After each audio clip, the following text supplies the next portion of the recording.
या देवी सर्वभूतेषु शक्तिरूपेण संस्थिता नमस्तस्यै नमस्तस्यै नमस्तस्यै नमो नमः। नमस्कार दोस्तों, मैं भाविनी मिश्रा अपने चैनल में आप सभी का एक बार फिर से स्वागत करती हूँ। कैसे हैं आप लोग?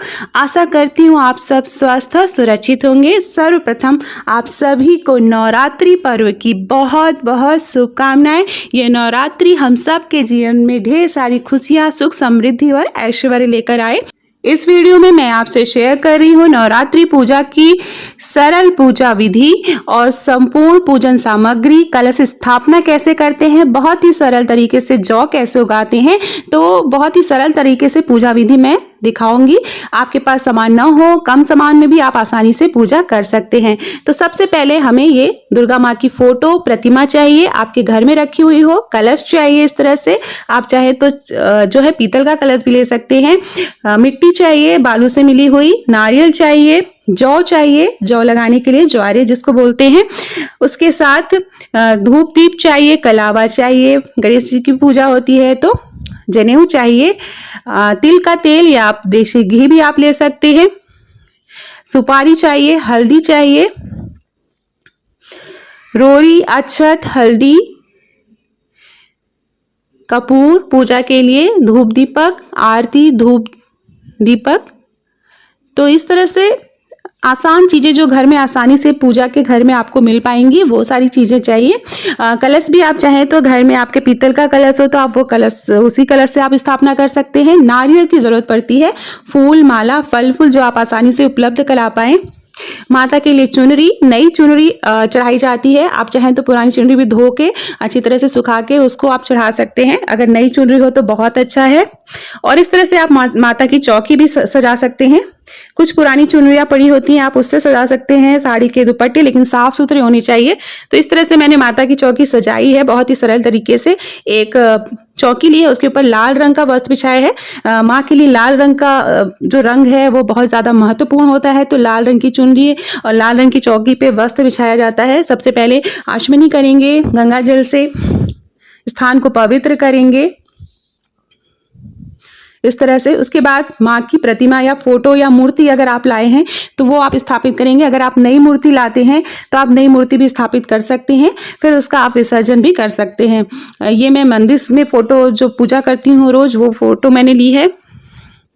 उसके बाद अष्टदल कमल बनाएंगे, चावल का ढेर करेंगे, अष्टदल कमल बनाएंगे, बहुत ही आसानी से बन जाता है, आपको दिख रहा होगा। और इसके ऊपर कलश स्थापना करेंगे। बहुत से लोग ज्वारे लगा के ज्वारे के ऊपर कलश का स्थापना करते हैं, आप चाहे तो ज्वारे को अलग भी आप स्थापित कर सकते हैं। ज्वारे को भगवान ब्रह्मा का स्वरूप माना जाता है, तो इसलिए ज्वारे जो है नवरात्रि में जरूर लगाए जाते हैं। ऐसा माना जाता है कि सभी देवी देवताओं की पूजा हो जाती है। तो इस तरह से कलश की स्थापना करेंगे।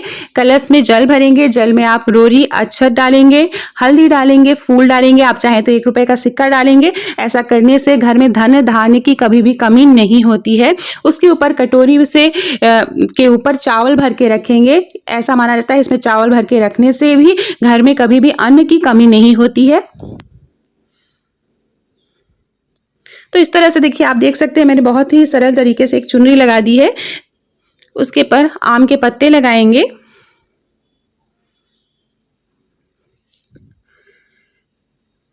उसके बाद हम गणेश जी की स्थापना करेंगे। गणेश जी, आपके पास गणेश जी की छोटी मूर्ति हो तो आप वो भी रख सकते हैं पूजा में, नहीं है तो सुपारी के ऊपर कलावा लगा के गणेश जी का स्वरूप मान के हम उनकी पूजा करेंगे। तो थोड़ा सा चावल का आसन बनाएंगे, उसके ऊपर गणेश जी रखेंगे। और ये देखिए ज्वारे मैंने छोटे पात्र में लिया है। अगर आपको कलश ऊपर रखना है तो आप बड़ा पात्र ले सकते हैं मिट्टी का, और उसमें हमेशा याद रखिएगा बालू और मिट्टी आप साथ में मिला के रखेंगे तो ही ज्वारे बहुत अच्छे उगते हैं। और जो ज्वारे हैं वो एकदम उसमें कीड़े नहीं होने चाहिए, आप अच्छे से बीन लीजिएगा, साफ सुथरा कर दीजिएगा। और रात में अगर ज्वारे आप भिगो के रखेंगे तो सुबह जो है ज्वारे बहुत अच्छे, आपके बहुत जल्दी ज्वारे उगने लगते हैं। तो इस तरह से ज्वारे में हम पानी डालेंगे और ज्वारे को भी स्थापित कर दिया। सबसे पहले गणेश भगवान जी की पूजा करेंगे, हल्दी कुमकुम अक्षत लगाएंगे। माँ दुर्गा की पूजा करेंगे, हल्दी कुमकुम अक्षत लगाएंगे। कलश की पूजा करेंगे और ज्वारे की पूजा करेंगे। अगर आप अखंड ज्योति जलाना चाहते हैं तो अखंड ज्योति में बहुत सारे नियमों का ध्यान रखना पड़ता है, तो आप अगर जलाना चाहें तो ठीक है, नहीं तो आप सुबह शाम देवी माता को धूप दीपक जला के आप आरती कर सकते हैं। अखंड ज्योति जलाना चाहते हैं तो उसकी भी विधि मैं आपको यहाँ वीडियो में दिखाऊंगी, तो ये ऑप्शनल है। आप अखंड ज्योति जलाना चाहते हैं तो आपको बहुत ध्यान देना रहता है, टाइम टाइम पे चेक करना रहता है। उसके बाद हम जो है कलश की पूजा करेंगे, कलश की हल्दी कुमकुम लगाएंगे। ज्वारे हैं, ज्वारे जो हमने उगने के लिए रखे हैं उनकी पूजा करेंगे। उसके ऊपर हम नारियल रखेंगे कलश के ऊपर। कलश के ऊपर नारियल में के ऊपर हमेशा लाल रंग का कपड़ा, आप इस तरह से लाल रंग का कपड़ा है, कपड़ा नहीं है तो चुनरी है, चुनरी नहीं है तो आप कलावा उसके ऊपर आप लपेट कर, कभी भी नारियल खाली नहीं रखना चाहिए। बहुत से लोग खड़ा नारियल रखते हैं, हमारे यहाँ इसी तरह से रखा जाता है। भगवान गणेश जी को जनेऊ चढ़ाएंगे, दुर्वा आप चढ़ा सकते हैं। याद रखिएगा कि माँ दुर्गा की पूजा में तुलसी शामिल नहीं की जाती है, आप भोग के लिए तुलसी का उपयोग ना करें। माँ को चुनरी चढ़ाएंगे, नई चुनरी आप अगर ला सकें तो बहुत अच्छा है। उसके बाद मैं आपको बताऊंगी कि जो है अखंड ज्योति जलानी है। अखंड ज्योति को आप कैसे जलाएंगे, तो कलश पे भी कलावा चढ़ा दिया, कलश में भी कलावा बांधते हैं जो कि इसमें बंधा हुआ है। फिर हम सबको जल अर्पित करेंगे। ये देखिए अखंड ज्योति मैं जलाने जा रही हूँ, तो अखंड ज्योति जहाँ पे भी आपको स्थापित करनी है उसके नीचे अष्टदल कमल बनाएंगे चावल से, उसके ऊपर अखंड ज्योति रखेंगे। अखंड ज्योति रखने के बाद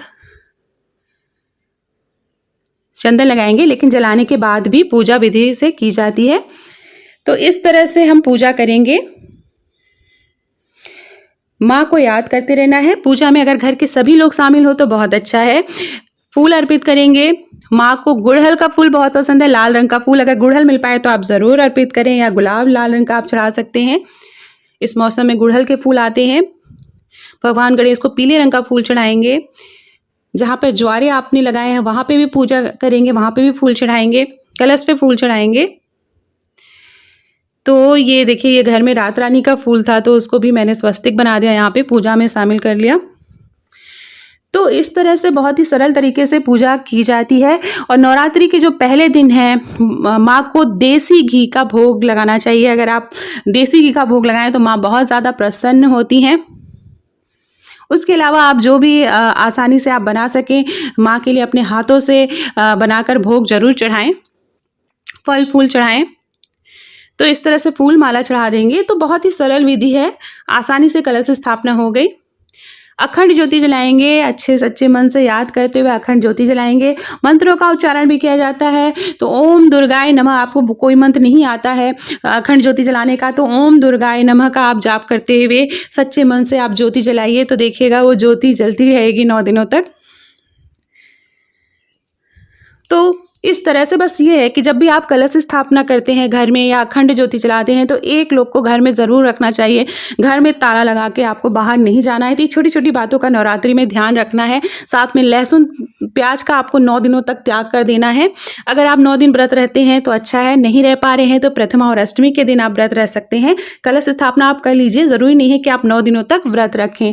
फल फूल चढ़ाएंगे जो भी आपको आसानी से उपलब्ध हो पाए, केला सेब है जो भी आसानी से इस समय मिल रहा है।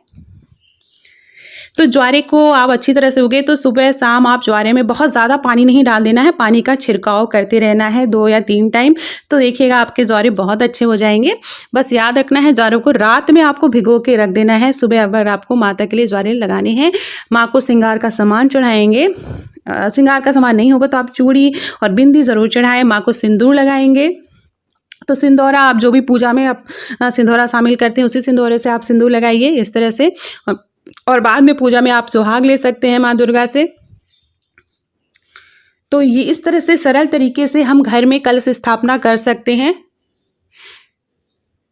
ये अपने हाथों से मैंने प्रसाद खीर बनाई है माँ के लिए, तो वो भोग लगाएंगे। तो बस ये पूजा हो गई है। आरती करनी है तो आरती से पहले दुर्गा सप्तशती का पाठ होता है, तो वो अगर आप पढ़ पाएँ तो अच्छा है, नहीं तो आप दुर्गा चालीसा पढ़ लें। आप दुर्गा चालीसा की छोटी बुक आती है तो वो आसानी से आप उसको पढ़ सकते हैं। उसमें दुर्गा चालीसा दी रहती है, आरती और कुछ आप अगर आप भजन कीर्तन करना चाहते हैं वो कर सकते हैं।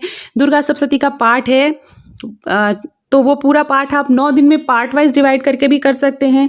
आप चाहें तो रोज़ पूरा पूरा पाठ कर सकते हैं। धूप बत्ती जलाएंगे, उसके बाद देवी माँ की आरती करेंगे। तो देवी माँ की आरती आप कोई भी आरती कर सकते हैं, जो है आप इस तरह से।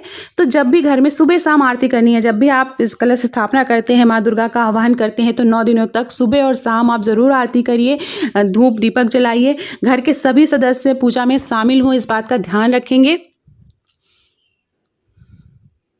तो इस तरह से माँ की आरती करेंगे।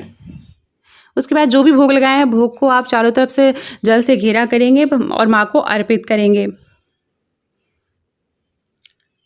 तो इस तरह से सरल तरीके से आप आसानी से घर में जो है माँ को याद कर सकते हैं। जो है माँ के अलग अलग दिनों पर अलग अलग भोग बनाए जाते हैं, उसका वीडियो मैं डाल दूंगी, तो आप वहाँ से देख सकते हैं। मेरे चैनल पर और भी वीडियो है नवरात्रि पूजा की, मैं कैसे करती हूँ, ब्लॉग भी है, तो आप वहाँ पे मेरे चैनल पर जाके देख सकते हैं। अगर आप मेरे चैनल पर नए हैं, पहली बार आए हैं, तो प्लीज़ मेरे चैनल को सब्सक्राइब कर लीजिए